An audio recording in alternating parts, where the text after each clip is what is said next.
तो जे असीं भी चाहते हैं वो रहमत का ताज परमात्मा वो प्रभु साडे सिर सजावे, तो फिर सानू भी की चाहिए कि अपने अंदरों ये भावना नूं बिल्कुल खत्म कर दिए कि साडे अंदर भी किसी का बुरा करन दी, किसी का हक मारन दी, किसी का हक खोण दी, किसी नाल नजायज करन दी, किसी नाल माड़ा करन दी कोई भावना ना होवे। फिर ही गुरु दियां रहमतां दे दरवाजे साडे वास्ते खुलदे है।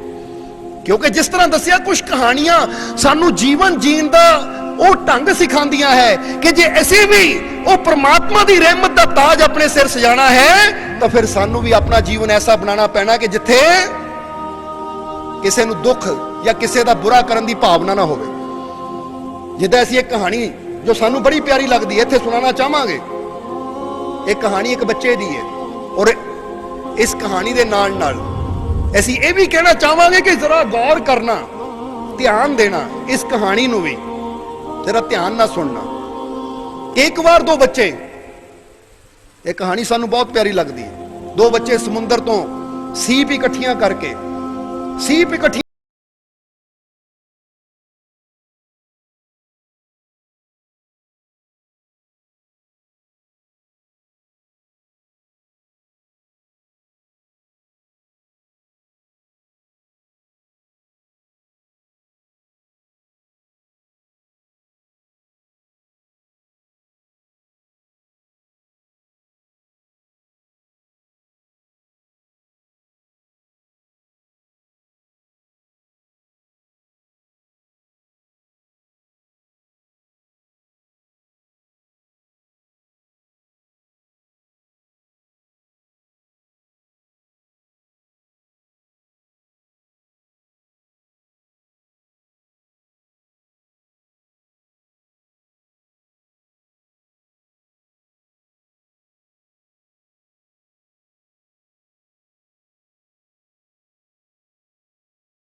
तो दुकानदार नूं पुछदा है बच्चा कि अंकल अंकल ओ जिहड़ी गुड़िया है इहदी कीमत की है। तो दुकानदार ने मुस्कुरा के बच्चों वाल देखिया, बच्चों के हालात नूं देखिया, क्योंकि देखिया कि बच्चों के पैर भी नंगे है, तन दे उपर कपड़ा भी सधारण है। देख के पता लगता है कि एक गरीब परिवार के बच्चे हैं, कि ये कोई अमीर परिवार के बच्चे नहीं है। क्योंकि अमीर परिवार के बच्चे होंदे तो पैरी जुत्ती भी होनी सी, तन ते कपड़े भी अच्छे होने सी और शायद गड्डी च आंदे, पैदल ना आंदे, तुर के ना आंदे। पर इन्हां दी हालत देख के लगता बड़े गरीब है। तो उस वेले उस दुकानदार ने कहा कि बेटा तू इहदी कीमत की दे सकदा, दस। बच्चे ने पूछा अंकल अंकल गुड़िया की कीमत की है। तो उन्हां दी हालत देख के दुकानदार ने पूछा कि बेटा तू इहदी कीमत की दे सकदा है। तो बच्चे ने कहंदे जेब चों सीपां इकट्ठियां कीतियां सी, ਉਹ ਸੀਪਾਂ सामने टेबल ते रख दित्तियां। कहंदे अंकल लो इन्नियां बहुत है, इन्ने नाले गुड़िया आ जाएगी। हालांकि सीपां दी कीमत कोई नहीं हुंदी, बेकार हुंदियां है, जिन्नियां मर्जी समुंदर चों इकट्ठियां कर लो।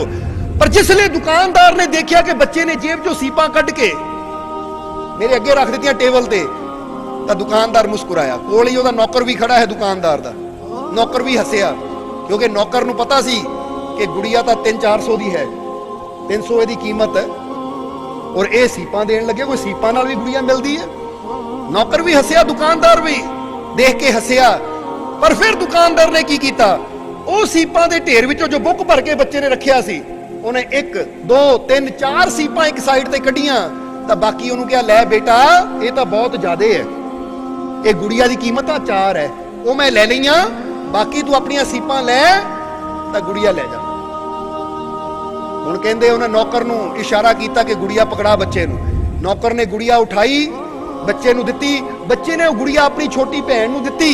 जिद्दी भैन ने गुड़िया हाथ च फड़ी, वो खिलौना हाथ च फड़िया, तो कहंदे वो खुश हो गई, नचण लग गई। खुशी नाल उन्हां गुड़िया नूं अपने सीने नाल ला लिया। अपनी भैन नूं खुश देख के ओहदा बड़ा भरा भी बड़ा खुश होया। उन्हां भी भैन दे सिर ते प्यार नाल हथ फेरिया, ओहदी बांह फड़ के तुर पिया, कहंदा चल। हुण दोने बड़ी खुशी खुशी जा रहे हैं। इधर जो दोनों ही खुशी खुशी दुकान तो बाहर चले गए, तो नौकर पूछदा है दुकानदार नूं कि महाराज कि मालिक तुसी वो 300-400 की गुड़िया सी, 300 की गुड़िया सी, और तुसी आ बेकार जिहियां 4 सीपां दे बदले वो गुड़िया उन्होंने दे दी। इन्ना नुकसान हो गया साडा, ये तुसी की कीता? तुहानू पता है कि सीपां दी गुड़िया नहीं आंदी या सीपां दी कोई कीमत नहीं हुंदी, फिर भी तुसी 300 का नुकसान कर लिया, ये गुड़िया दित्ती क्यों? तो दुकानदार कहन लगा नौकर नू कि रामू तू नहीं समझ सकता, तेनू लगदा है कि 300 की गुड़िया मैं 4 सीपां दे बदले मुफ्त च दित्ती तो मेरा 300 का नुकसान हो गया। नहीं रामू, मेरा 300 का नुकसान नहीं होया, दरअसल तेनू 300 रुपया नजर आंदा है, पर मैं उन्हां बच्चों की खुशी नू देख रहा जिहदे सामने 300 की 3,03,000 भी छोटे है, थोड़े है। जरा समझना सारे जी, तू देख रहा है कि गुड़िया 300 दी सी जो मैं मुफ्त में दे दी, पर मैं देख रहा कि मैं जे गुड़िया दी तो मैं वो 300 नहीं देख रहा, मैं वो बच्चों की खुशी देख रहा, और खुशी की कीमत ਲੱਖਾਂ ਕਰੋੜਾਂ ਤੋਂ भी ज्यादा हो गई है।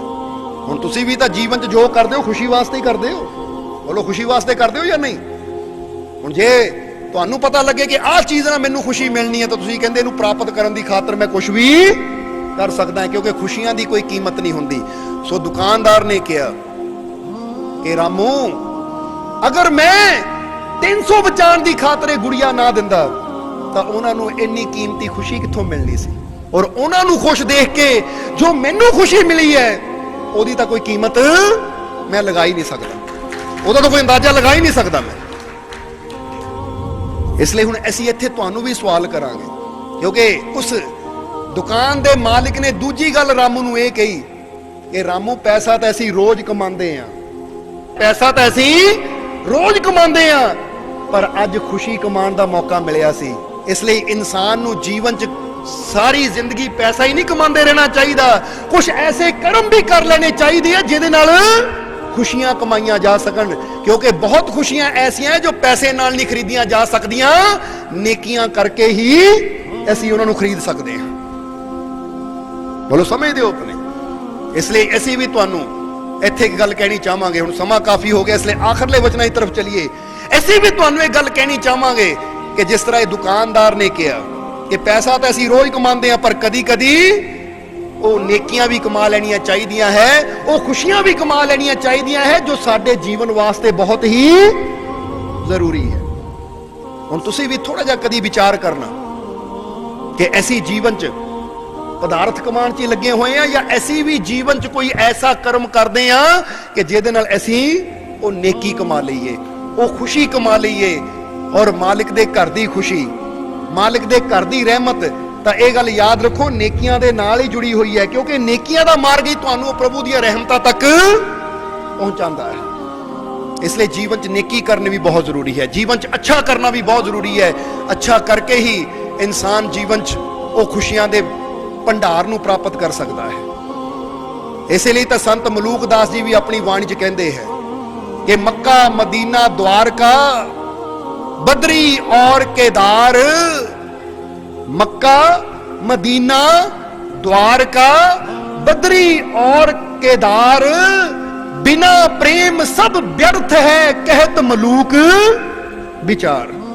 इसलिए मलूक कहते हैं कि मक्के चला जा, मदीने चला जा, बद्रीनाथ चला जा, केदारनाथ चला जा, पर अगर तेरे जीवन च दूसरिਆਂ ਦੇ प्रति प्रेम नहीं है तो तेरियां सारियां यात्रावां ही व्यर्थ है।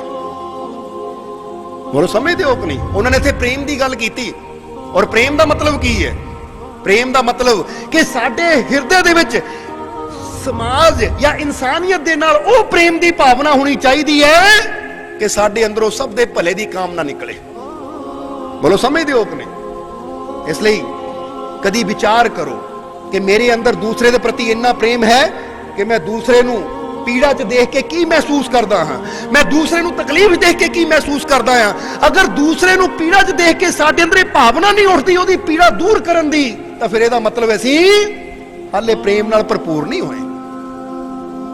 इसलिए संत मलूक दास कहते हैं कि जे परमात्मा नूं पाना है तो तू मक्के जाके नहीं पा सकदा, परमात्मा नूं पाना मदीने जाके नहीं पा सकदा, बद्रीनाथ केदार जाके नहीं पा सकदा। प्रभु नूं पाना है तो अपने अंदर प्रेम भावना पैदा कर, सब दे प्रति तेरे हिरदे च प्रेम होना चाहिए। जिद्दां दुकानदार दे हिरदे च प्रेम सी बच्चों नूं लैके, तो देखो बच्चों की खुशी खातर अपना नुकसान वो कहता हो जाए, कोई गल नहीं, बच्चों की खुशी की कीमत की है।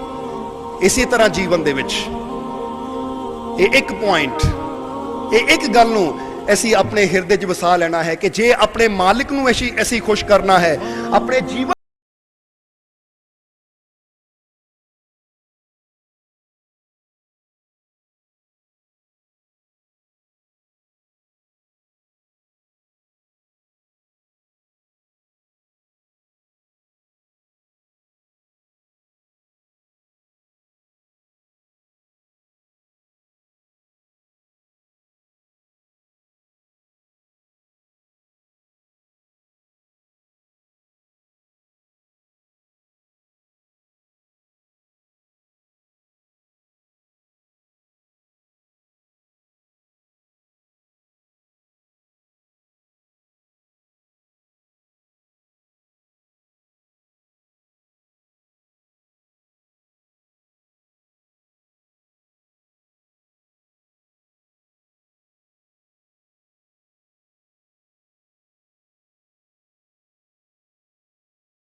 बड़े परेशान जे पहुंचे और जाके चरणों च सिर रखिया, तो स्वामी रामकृष्ण जी ने पूछा कि विवेकानंद बड़ा परेशान है, की गल, बड़ा परेशान है, की गल हो गई? तो स्वामी विवेकानंद ने हाथ जोड़ के किया कि हे सतगुरु, कि गुरुदेव पिछले कई दिनों तो मैं परेशान हाँ, कि जब भी मैं ध्यान ते बहंदा हाँ, जब भी मैं सिमरन ते बहंदा हाँ, तो एक जगह जाके मेरी सुरती अटक जाती है, रुक जाती है, वो तो अगे नहीं जाती। बस इस तरह लगता कि दरवाजा सामने ही है, पर वो दरवाजा खुलता नहीं पिया। मैं बड़ा परेशान है, हर रोज काफी दिनों तो यही गल हो रही है कि मेरी सुरती उत्थे तक पहुंचती है, लगता है कि द्वार सामने है पर खुलता नहीं है। सो बड़ा मन परेशान हो गया कि कदों इस द्वार के अंदर प्रवेश करूंगा। सो अज मैं परेशान होकर तुहाडे कोल आया हाँ और बेनती कर रहा कि सतगुरु ये क्यों नहीं द्वार खुलता, कारण की है? तो स्वामी रामकृष्ण परमहंस विवेकानंद नूं देखते हैं, थोड़ी देर वास्ते उन्होंने अपनी अखां बंद कीतियां और थोड़ी देर बाद अखां खोलियां, और पता उन्होंने की किया विवेकानंद नूं? कहंदे विवेकानंद उठ। विवेकानंद उठ के खड़ गए, कहंदे एक फलाने नाम का आदमी रहिंदा है इस महल्ले च। विवेकानंद ने कहा जी रहिंदा है, कहंदे उन्होंने जानदा है? विवेकानंद कहते जी वो तो मेरा दुश्मन है, मैं उन्हें बड़ी नफरत करता हाँ, बचपन तो ही साडी एक दूजे ने बनती नहीं है, बड़ा एक दूजे नाल वैर है, एक दूजे को देखना भी असीं पसंद नहीं करते। रामकृष्ण परमहंस ने कहा बस विवेकानंद अज उत्थे चला जा और जाके उन्होंने गल ना ला लै, जाके उन्होंने गल ना ला लै, और हो सके तो बैठ के चाह की प्याली भी पी लियो। तो विवेकानंद ने कहा माफ करो मेरे सतगुर, ए गुरुदेव माफ करियो, मैनू होर कोई काम दस दिओ, पर मैं उस आदमी दे कोल किद्दां जावां जिहदी शक्ल देखना मैं पसंद नहीं करता, जिहदी शक्ल देखना मैं पसंद नहीं करता, उहदे कोल किद्दां जावां? होर कोई मैनू काम दस दिओ, मैं होर कर लूं, पर उत्थे ना भेजो। तो उसले गुरु ने कहा फिर विवेकानंद गल तो यही है, या अपने मन नूं खुश कर ले या गुरु नूं खुश कर ले, क्योंकि रास्ते तो दो ही है। तेरा मन कहता मैं उत्थे नहीं जाना क्योंकि मेरा दुश्मन है, मैं उहदे घर क्यों जावां? या तो हुण अपने मन नूं खुश कर लै, उहदे घर ना जाके, तो या फिर अपने गुरु नूं खुश कर लै, क्योंकि मैं तैनूं कह रहा उत्थे जा। और जीवन च हमेशा इंसान दे कोल दो ही रास्ते हुंदे आ, या अपने मन दी मन या अपने मुर्शद दी मन, अपने सतगुर दी मन, अपने प्रभु दी मन। और जिहड़ा इंसान मन दी मनदा है वो फिर परमात्मा की रहमत तो दूर होंदा चला जाता है, उसकी कृपा तो दूर होंदा चला जाता है। तो जिहड़ा इंसान अपने गुरु दी मन लैंदा है वो फिर प्रभु की रहमत दे नेड़े होंदा चला जाता है। हुण इक्को ही गल स्वामी रामकृष्ण परमहंस ने कही कि विवेकानंद हुण तू फैसला करना है, अपने मन नूं खुश करना है या सानू खुश करना है। हुण कहंदे विवेकानंद ने जदों ये गल सुनी तो फिर कहण लगे कि हे मेरे गुरुदेव, जे तुहाडी और मन की गल है तो फिर तो मैं तुहानू ही खुश करना है। हुण तुहाडे सामने मन की रह गया, इस करके दसो कदों जाना है। वो कहंदे कदों की जाना, हुणे ही जा, हुणे ही, क्योंकि नेकी विच कदी देरी ना करो, हुणे चला जा। कहंदे विवेकानंद गए, विवेकानंद भगवे कपड़े पांदे हुंदे सी, चले गए और पहुंच गए अपने उस शत्रु दे घर जिहनूं बड़ी नफरत करदे सी। मन तां कह रहा ना जा, ओ ना जा, मुड़ जा इत्थों, मुड़ जा, मुड़ जा, पर अंदर प्रेम कह रहा है नहीं, गुरु दा हुक्म है। क्योंकि इत्थे तां कहंदे दिल और मन दे विच तकरार हुंदी है। मन दुनिया की तरफ लैके जांदा तां हिरदा सतगुर की तरफ लैके जांदा है। जरा समझना सारे जीवन, इदां तुहाडे नाल भी कई बार हुंदी होएगी। एक पासे मन कहंदा होए अज दुकान ते चलदे, काम करदे, दिल कहंदा नहीं अज सत्संग है, चलो सत्संग सुन चलदे। दिल सत्संग की तरफ लैके जांदा क्योंकि दिल प्रेम नाल भरिया है, तो मन संसार दे फायदे देखदा है कि नहीं जे अज काम ते जाऊंगा दिहाड़ी मिलेगी, चार पैसे बन जाणगे, पैसा बना वो सत्संग च फिर जा आवांगे। इदां इंसान दे जीवन च खिच्चा तनी चलदी रहिंदी है दिल और दिमाग दी। इसीलिए तो जो दिल दी सुनने वाले है वो प्रभु तक पहुंच जाते हैं, तो जो दिमाग दी सुनने वाले है वो पैसे तक पहुंच जाते हैं। जरा समझना। पर जेडे समझदार है और दिल और दिमाग नूं इस तरह लैके चलते हैं कि जदों रहमत नूं प्राप्त करन दा वेला आवे वो कमाई जावे, तो जदों काम दा टाइम आवे काम कीता जावे। तां ही तां कहंदे हथ कारवल मन यारवल, या किरत करो नाम जपो वंड छको। यानी गुरुआं ने चीज नूं जोड़ दिता कि वो भी गल ना रवे तो भी ना छुटे, ताकि दुनियावी तौर पर भी तेनों खुशियां मिल, तो रूहानियत विच भी तू तरक्की करे। क्योंकि किसी चीज नूं नाल लैके तुरन दा आनंद ही कुछ होर है। इसलिए जदों काम दा समय है काम वल ध्यान दईए, तो जदों सत्संग दा समय सिमरन दा समय उसले बैठ के अपने मालिक दा सिमरन भी करिए, ये जरूरी है। सो विवेकानंद दे मन ने बड़ा जोर पाया, चल चल वापस, वो रहन दे, गुरु नूं की पता लगना है। पर दिल कहंदा नहीं, गुरु जानी जान है, हर जगह देख रहा है, इसलिए चल।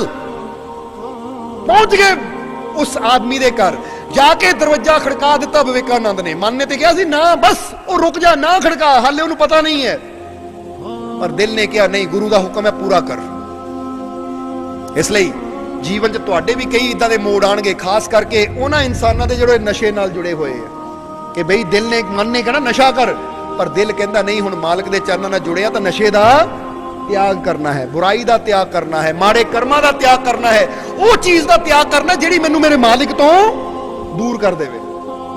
उत्थे फिर जिहड़ा प्रेमी होएगा वो गुरु दे वचन नूं पूरा करेगा, तो जिहदा प्रेम घट होएगा या जिहदे अंदर प्रेम नहीं होएगा तो अपने मन नूं खुश करदा फिरेगा। इसलिए इंसान ने देखना है कि मैं अपने मालिक नूं खुश करना या अपने मन नूं। हुण कहंदे विवेकानंद जाके द्वार खड़का दिता, जित हो गई दिल दी, प्रेम दी जित हुई। दरवाजा खड़काया और कुदरत रब दी अगे दरवाजा भी उस आदमी ने खोलिया। जिद्दां ही खोलिया दरवाजा, सामने विवेकानंद नूं देख के एक पल लई तो भी क्रोध नाल भर गया कि ये मेरा दुश्मन मेरे अगे घर की कर रहा है। जो देखिया अखां ओहदियां भी लाल हो गईयां, विवेकानंद इत्थे, तो विवेकानंद ने हाथ जोड़ ले, जांदे नहीं। और जदों विवेकानंद वर्गे सन्यासी नूं हाथ जोड़ी खड़े देखिया अपने अगे, तो हुण पत्थर तो पत्थर दिल भी होवे जदों देखे कि साधु सन्यासी जिहदे अगे दुनिया हाथ जोड़दी है, तो उन्हां भी अपने हाथ कहंदे गुस्सा उतर गया उहदा, उन्हां भी देख लिया कि हुण गल कुछ होर है। अगे विवेकानंद आंदा सी तां ओहदियां अखां 'च क्रोध हुंदा सी, चेहरे ते नफरत हुंदी सी, पर अज ये आया है, अज इहदियां अखां 'च एक प्रेम है, चेहरे ते एक शांति है, हाथ जुड़े हुए है। और जदों इहदे हाथ जुड़िया तो मैं इहनूं बुरा की बोलां, कहंदे वो भी शांत होकर खड़ गया, शांत होकर खड़ गया। तब विवेकानंद ने किया, क्योंकि गुरु ने कहा सी जाके माफी मंग लै, गल ना ला लै, और हो सके तो बैठ के चाह दी प्याली पी ली। हाथ जोड़े के भाई अज जीवन च मेरे तो जो भी तेनू बुरा बोल हो गया, कुछ भी मैं तेरे नाल बुरा किया, मैनू माफ कर दे। जदों उन्हां देखिया कि विवेकानंद वर्गा सन्यासी माफी मंग रहा है, तो उन्हां भी अगे होकर विवेकानंद नूं गल ना ला लिया। वो कहंदा फिर मेरे तो भी जो बुरा बोल हो गया, घट मैं भी नहीं सी, मैं भी बहुत बुरियां गल्लां कीतियां, बहुत ऐसे काम कीते जिन्हां तैनू तकलीफ हुई, तो मैनू भी माफ कर दे। कहंदे हसदे हसदे दोनों ने एक दूजे नूं गल ना लाया, बैठे और गुरु दे कहण अनुसार चाह दी प्याली भी पीती। चाह पींदे पींदे हस हस के गल्लां कीतियां। ਹੁਣ ਜਦੋਂ ਵਿਵੇਕਾਨੰਦ ਉੱਥੋਂ ਵਿਦਾ ਹੋਏ, ਇੱਕ ਵਾਰ ਗਲੇ ਮਿਲੇ, ਵਿਦਾ ਹੋਏ, ਤਾਂ ਅੱਜ ਦਿਲ 'ਚ ਇਦਾਂ ਲੱਗਾ ਕਿ ਬਹੁਤ ਬੜਾ ਬੋਝ ਖਤਮ ਹੋ ਗਿਆ, ਬੋਝ ਉਤਰ ਗਿਆ। ਬੜੇ ਸ਼ਾਂਤ ਹੋ ਕੇ ਸਿੱਧੇ ਗੁਰੂ ਕੋਲ ਪਹੁੰਚੇ। ਗੁਰੂ ਕੋਲ ਪਹੁੰਚੇ, ਜਾ ਕੇ ਗੁਰੂ ਦੇ ਕਦਮਾਂ 'ਚ ਸਿਰ ਰੱਖਿਆ ਕਿ ਸਤਿਗੁਰੂ, ਜੋ ਤੁਸੀਂ ਕਿਹਾ ਸੀ ਮੈਂ ਤੁਹਾਡਾ ਹੁਕਮ ਪੂਰਾ ਕਰ ਆਇਆ। ਤਾਂ ਰਾਮ ਕ੍ਰਿਸ਼ਨ ਕਹਿੰਦੇ ਹੁਣ ਦਿਲ ਦਾ ਹਾਲ ਦੱਸ ਪਹਿਲਾਂ। ਕਹਿੰਦਾ ਜੀ ਦਿਲ ਬੜਾ ਸ਼ਾਂਤ ਹੈ, ਇਦਾਂ ਲੱਗਦਾ ਕੋਈ ਬੋਝ ਉਤਰ ਗਿਆ। ਔਰ ਸਤਿਗੁਰੂ ਹੁਣ ਮੈਨੂੰ ਵੀ ਦੱਸ ਦਿਓ, ਮੈਂ ਤੁਹਾਡੇ ਕੋਲ ਬੇਨਤੀ ਲੈ ਕੇ ਆਇਆ ਸੀ ਕਿ ਜਦੋਂ ਵੀ ਧਿਆਨ ਤੇ ਬਹਿੰਦਾ ਇੱਕ ਦਰਵਾਜ਼ੇ ਤੇ ਪਹੁੰਚਦਾ ਹੈ, ਪਰ ਦਰਵਾਜ਼ਾ ਖੁੱਲਦਾ ਕਿਉਂ ਨਹੀਂ, ਉਹ ਰੁਕਾਵਟ ਕਿਹੜੀ ਹੈ? ਤਾਂ ਉਸ ਵੇਲੇ ਰਾਮ ਕ੍ਰਿਸ਼ਨ ਪਰਮਹੰਸ ਕਹਿੰਦੇ ਜਿਹੜੀ ਰੁਕਾਵਟ ਸੀ ਦੂਰ ਹੋ ਗਈ ਹੈ, ਜਾ ਤੂੰ ਬੈਠ, ਫਿਰ ਤੈਨੂੰ ਪਤਾ ਲੱਗੇਗਾ। ਕਹਿੰਦੇ ਉਸ ਰਾਤ ਜਦੋਂ ਵਿਵੇਕਾਨੰਦ ਬੈਠੇ, ਧਿਆਨ ਤੇ ਸੁਰਤੀ ਇਦਾਂ ਦੀ ਜੁੜੀ ਕਿ ਉਹ ਆਨੰਦ ਵਿੱਚ ਪ੍ਰਵੇਸ਼ ਹੋ ਗਏ। ਔਰ ਕਿਹਾ ਜਾਂਦਾ ਕਿ ਸਾਰੀ ਰਾਤ ਵਿਵੇਕਾਨੰਦ ਬੈਠੇ ਰਹੇ। ਜਦੋਂ ਸਵੇਰੇ ਅੱਖ ਖੋਲੀ, ਹੈਰਾਨ ਰਹਿ ਗਏ ਕਿ ਇੰਨਾ ਆਨੰਦ। ਦੌੜ ਕੇ ਗੁਰੂ ਦੇ ਕੋਲ ਗਏ, ਗੁਰੂ ਨੂੰ ਜਾ ਕੇ ਖੁਸ਼ਖਬਰੀ ਦਿੱਤੀ ਕਿ ਸਤਿਗੁਰੂ ਅੱਜ ਬੜਾ ਆਨੰਦ ਆਇਆ, ਪਰ ਮੈਂ ਇਹ ਜਾਨਣਾ ਚਾਹੁੰਦਾ, ਤੁਸੀਂ ਸਮਝਾਇਆ ਤਾਂ ਕੁਝ ਵੀ ਨਹੀਂ, ਯੁਕਤੀ ਤਾਂ ਕੋਈ ਦਿੱਤੀ ਨਹੀਂ, ਫਿਰ ਇਹ ਕੁੰਡੀ ਕਿੱਦਾਂ ਦੂਰ ਹੋ ਗਈ? ਤਾਂ ਉਸ ਵੇਲੇ ਰਾਮ ਕ੍ਰਿਸ਼ਨ ਪਰਮਹੰਸ ਨੇ ਜੋ ਕਿਹਾ ਸਾਰੇ ਜਣੇ ਸਮਝ ਲਿਓ। ਰਾਮ ਕ੍ਰਿਸ਼ਨ ਪਰਮਹੰਸ ਕਹਿੰਦੇ ਕਿ ਕੁਝ ਕੁੰਡੀਆਂ ਐਸੀਆਂ ਹੁੰਦੀਆਂ ਹੈ ਜਿਨ੍ਹਾਂ ਨੂੰ ਇਨਸਾਨ ਆਪ ਹੀ ਖੋਲ ਸਕਦਾ ਹੈ, ਆਪ ਹੀ ਦੂਰ ਕਰ ਸਕਦਾ ਹੈ। ਔਰ ਤੂੰ ਕਹਿੰਦਾ ਤੁਸੀਂ ਕੁਝ ਸਮਝਾਇਆ ਨਹੀਂ। ਵਿਵੇਕਾਨੰਦ ਇੱਕੋ ਹੀ ਕੁੰਡੀ ਸੀ ਤੇਰੇ ਜੀਵਨ 'ਚ ਜਿਹੜੀ ਕੱਲ ਅਸੀਂ ਖੋਲ ਦਿੱਤੀ। ਉਹ ਕਹਿੰਦਾ ਜੀ ਉਹ ਕਿਹੜੀ ਕੁੰਡੀ ਸੀ? ਕਹਿੰਦੇ ਉਹ ਨਫ਼ਰਤ ਦੀ। ਇੱਕ ਨਫ਼ਰਤ ਇਨਸਾਨ ਦੀ, ਇੱਕ ਇਨਸਾਨ ਦੀ ਨਫ਼ਰਤ ਤੈਨੂੰ ਕੁੰਡੀ ਦੀ ਤਰ੍ਹਾਂ ਅਟਕਾ ਰਹੀ ਸੀ, ਜਿਹੜੀ ਉਹ ਦਰਵਾਜ਼ਾ ਤੇਰੇ ਵਾਸਤੇ ਖੁੱਲਣ ਨਹੀਂ ਦੇ ਰਹੀ ਸੀ। ਜਦੋਂ ਅਸੀਂ ਦੇਖਿਆ ਕਿ ਸਾਡਾ ਵਿਵੇਕਾਨੰਦ ਮੰਜ਼ਿਲ ਦੇ ਬਹੁਤ ਕਰੀਬ ਹੈ, ਪਰ ਇੱਕ ਇਨਸਾਨ ਦੀ ਨਫ਼ਰਤ ਹੀ ਇਹਦੇ ਵਾਸਤੇ ਉਹ ਦੁਆਰ ਬੰਦ ਕਰਕੇ ਬੈਠੀ ਹੈ, ਇਸ ਲਈ ਤੈਨੂੰ ਕਿਹਾ ਜਾ ਕੇ ਮਾਫੀ ਮੰਗ। ਤੇਰੇ ਦਿਲ ਚੋਂ ਨਫ਼ਰਤ ਮਿਟੀ, ਤੇਰੇ ਦਿਲ ਚ ਉਹਦੇ ਵਾਸਤੇ ਪ੍ਰੇਮ ਆ ਗਿਆ, ਤਾਂ ਤੇਰਾ ਉਹ ਰੁਕਾਵਟ ਦੂਰ ਹੋ ਗਈ, ਤੇਰਾ ਦੁਆਰ ਖੁੱਲ ਗਿਆ, ਉਹ ਆਨੰਦ ਦਾ ਦਰਵਾਜ਼ਾ ਖੁੱਲ ਗਿਆ, ਪ੍ਰਭੂ ਦੀ ਕਿਰਪਾ ਦਾ ਦਰਵਾਜ਼ਾ ਖੁੱਲ ਗਿਆ। ਤਾਂ ਉਸ ਵੇਲੇ ਵਿਵੇਕਾਨੰਦ ਨੇ ਗੁਰੂ ਦੇ ਚਰਨਾਂ ਤੇ ਸਿਰ ਰੱਖਿਆ। ਕਹਿੰਦੇ ਸਤਿਗੁਰੂ ਧੰਨਵਾਦ, ਮੈਂ ਤਾਂ ਸੋਚ ਰਿਹਾ ਸੀ ਕਿ ਮੈਂ ਗੁਰੂ ਨੂੰ ਪੁੱਛ ਰਿਹਾ ਦਰਵਾਜ਼ਾ ਨਹੀਂ ਖੁੱਲਦਾ, ਤਾਂ ਗੁਰੂ ਕਹਿੰਦਾ ਜਾ ਕੇ ਮਾਫੀ ਮੰਗ। ਮੈਂ ਕੁਝ ਪੁੱਛ ਰਿਹਾ, ਗੁਰੂ ਤੋਰ ਕਿੱਧਰ ਰਿਹਾ ਹੈ? ਪਰ ਇਹ ਤਾਂ ਹੁਣ ਪਤਾ ਲੱਗਾ ਕਿ ਮੈਂ ਜਿਸ ਮੰਜ਼ਿਲ ਤੇ ਪਹੁੰਚਣਾ ਚਾਹੁੰਦਾ ਸੀ, ਇਹ ਰੁਕਾਵਟ ਤੁਸੀਂ ਦੂਰ ਕੀਤੀ ਹੈ, ਤਾਂ ਹੀ ਅੱਜ ਮੈਨੂੰ ਉਹ ਮੰਜ਼ਿਲ ਮਿਲੀ ਹੈ। ਤਾਂ ਜਰਾ ਹੁਣ ਤੁਸੀਂ ਸੋਚਣਾ, ਇੱਥੇ ਹੁਣ ਤੁਸੀਂ ਵਿਚਾਰ ਕਰਨਾ ਕਿ ਵਿਵੇਕਾਨੰਦ ਦੇ ਅੰਦਰ ਇੱਕ ਇਨਸਾਨ ਦੀ ਨਫ਼ਰਤ ਸੀ, ਤਾਂ ਉਹਦੇ ਵਾਸਤੇ ਉਹ ਦਰਵਾਜ਼ਾ ਨਹੀਂ ਖੁੱਲ ਰਿਹਾ ਸੀ। ਤਾਂ ਹੁਣ ਤੁਸੀਂ ਆਪਣੇ ਦਿਲ ਨੂੰ ਝਾਤੀ ਮਾਰ ਲਓ ਕਿ ਸਾਡੇ ਅੰਦਰ ਕਿਹਦੇ ਵਾਸਤੇ ਨਫ਼ਰਤ ਹੈ। ਔਰ ਜੇ ਅਸੀਂ ਵੀ ਚਾਹੁੰਦੇ ਹਾਂ ਕਿ ਪ੍ਰਭੂ ਦੀ ਕਿਰਪਾ ਦੇ ਦੁਆਰ ਸਾਡੇ ਵਾਸਤੇ ਖੁੱਲਣ, ਆਨੰਦ ਦੇ ਦੁਆਰ ਸਾਡੇ ਵਾਸਤੇ ਖੁੱਲਣ, ਤਾਂ ਫਿਰ ਅੱਜ ਅਸੀਂ ਵੀ ਸਮਝ ਲਈਏ ਕਿ ਅਸੀਂ ਵੀ ਆਪਣੇ ਦਿਲਾਂ ਚੋਂ ਨਫ਼ਰਤ ਨੂੰ ਖਤਮ ਕਰ ਦਈਏ, ਨਫ਼ਰਤ ਨੂੰ ਮਿਟਾ ਦਈਏ। ਠੀਕ ਹੈ, ਕੋਈ ਬੁਰਾ ਹੈ, ਅਸੀਂ ਉਹਦੇ ਦਰ ਤੇ ਜਾ ਕੇ ਮਾਫੀ ਨਹੀਂ ਮੰਗ ਸਕਦੇ, ਪਰ ਇੱਥੇ ਬੈਠੇ ਬੈਠੇ ਤਾਂ ਕਹਿ ਸਕਦੇ ਨਾ ਆਪਣੇ ਦਿਲ ਚੋਂ ਕਿ ਅੱਜ ਤੋਂ ਉਹਨੂੰ ਮਾਫ ਕੀਤਾ, ਅੱਜ ਤੋਂ ਮੇਰੇ ਦਿਲ ਚ ਉਹਦੇ ਵਾਸਤੇ ਵੀ ਨਫ਼ਰਤ ਨਹੀਂ ਹੈ। ਮਾਲਿਕ ਮੇਰਾ ਰੱਬ, ਮੇਰਾ ਪਰਮਾਤਮਾ ਉਹਦਾ ਵੀ ਭਲਾ ਕਰੇ। ਜੇ ਇੱਥੇ ਹੀ ਤੁਸੀਂ ਇਹ ਭਾਵਨਾ ਮੰਨ ਲਵੋ ਕਿ ਮੈਂ ਅੱਜ ਹੀ ਆਪਣੇ ਦਿਲ ਚੋਂ ਸਾਰੀਆਂ ਨਫ਼ਰਤ ਦੀਆਂ ਕੁੰਡੀਆਂ ਖੋਲ ਦਿੱਤੀਆਂ, ਤਾਂ ਫਿਰ ਤੁਸੀਂ ਦੇਖੋ ਪ੍ਰਭੂ ਦੀ ਰਹਿਮਤ ਦੇ ਦਰਵਾਜ਼ੇ ਵੀ ਤੁਹਾਡੇ ਵਾਸਤੇ ਖੁੱਲ ਜਾਣਗੇ। ਕਿਉਂਕਿ ਜਿਸ ਤਰ੍ਹਾਂ ਦੱਸਿਆ ਜੀਸਸ ਨੇ ਕਿਹਾ ਕਿ ਮੇਰੇ ਪ੍ਰਭੂ ਦਾ ਮਾਰਗ ਇੱਕੋ ਹੀ ਹੈ, ਪ੍ਰੇਮ। ਹੁਣ ਜਾਂ ਤਾਂ ਇਸ ਮਾਰਗ ਤੇ ਪ੍ਰੇਮ ਚੱਲ ਸਕਦਾ ਜਾਂ ਫਿਰ ਨਫ਼ਰਤ, ਔਰ ਨਫ਼ਰਤ ਦਾ ਮਾਰਗ ਸਾਨੂੰ ਕਦੀ ਵੀ ਪ੍ਰਮਾਤਮਾ ਦੇ ਦੁਆਰ ਤੱਕ ਨਹੀਂ ਲੈ ਕੇ ਜਾਏਗਾ। ਇਸ ਲਈ ਤੁਸੀਂ ਵੀ ਆਪਣੇ ਦਿਲਾਂ ਚੋਂ ਨਫ਼ਰਤ ਨੂੰ ਹਟਾਓ, ਚਾਹੇ ਉਹ ਨਫ਼ਰਤ ਜਾਤਾਂ ਪਾਤਾਂ ਨੂੰ ਲੈ ਕੇ, ਧਰਮ ਮਜ਼ਹਬਾਂ ਨੂੰ ਲੈ ਕੇ ਹੋਵੇ, ਚਾਹੇ ਉਹ ਕਿਸੇ ਹੋਰ ਚੀਜ਼ ਨੂੰ ਲੈ ਕੇ ਹੋਵੇ, ਅਮੀਰੀ ਗਰੀਬੀ ਨੂੰ ਲੈ ਕੇ, ਜਾਂ ਕਿਸੇ ਤਰ੍ਹਾਂ ਦੀ ਵੀ ਨਫ਼ਰਤ ਹੈ ਸਾਡੇ ਮਨਾਂ 'ਚ, ਤੈਨੂੰ ਖਤਮ ਕਰੀਏ। ਜੇ ਮਾਲਿਕ ਨੇ ਸਾਨੂੰ ਇਹ ਜ਼ਿੰਦਗੀ, ਇਹ ਜੀਵਨ ਦਿੱਤਾ ਹੈ, ਤਾਂ ਸਭ ਨਾਲ ਪ੍ਰੇਮ ਕਰੀਏ ਔਰ ਸਰਬਤ ਦਾ ਭਲਾ ਮੰਗੀਏ, ਫੇਰ ਹੀ ਉਹ ਮਾਲਿਕ ਦੀ ਰਹਿਮਤ ਦੇ ਦਰਵਾਜ਼ੇ ਸਾਡੇ ਵਾਸਤੇ ਖੁੱਲਣਗੇ।